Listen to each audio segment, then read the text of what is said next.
Okay, so this is the Mod Podge. You're going to dip the brush down inside, and you don't need it all the way on the here, just keep it here. Position your Surrealism where you want it. And then this is what I'm going to ask you to do. Pick the top part up and kind of go back and forth. See how it's shiny looking? Do you see how it's shiny? See how thick that is?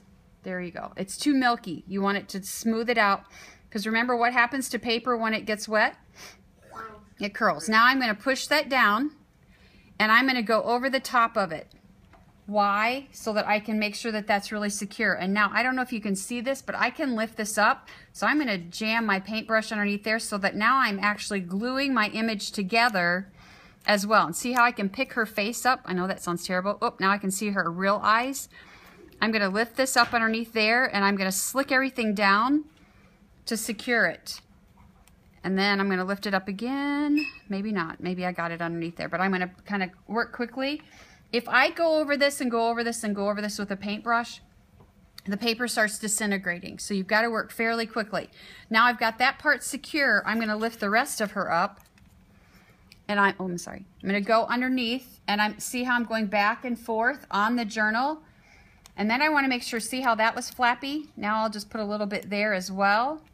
But I'm just doing it in sections, because if you try to do the whole thing, it's going to come up. Now see how I was able to shove this paintbrush underneath here? That's not a good thing if I leave it like that. I want to make sure everything is glued down. Now you're going to say, but it looks all milky and it doesn't look very good. It will dry clear so long as you put it on here thinly. I have a lot of students in the past that would try to just put a little tiny bit of this on here. They did not work fast enough and it just became a big blobby mess. I don't care if you go out, see if you can see how shiny it is out here. You can see that I'm going wider, but I want to make sure I've got enough underneath here and I'm just inching it down. I'm going slowly. Oop, I just took her legs completely off. So I'm going to try to hold it to make sure it goes back down the right way. There we go. I don't want her legs off the journal. Okay. Underneath her elbows, slick it down. Now, I don't know, can you see that this is starting to bubble up? In the past, I would worry about it and I would try to press it down.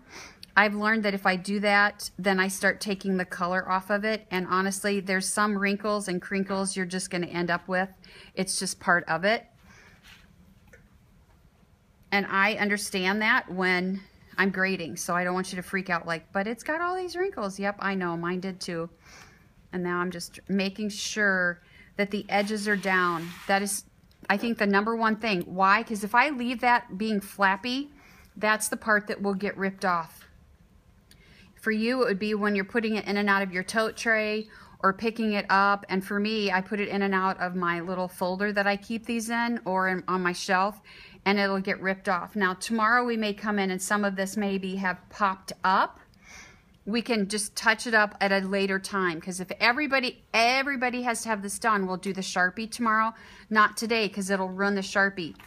But see how that's shiny, and you can definitely see the wrinkles and crinkles in it. I'm not going to worry about it. My biggest thing is to make sure that the edges are down, and see how fast that goes? That's it.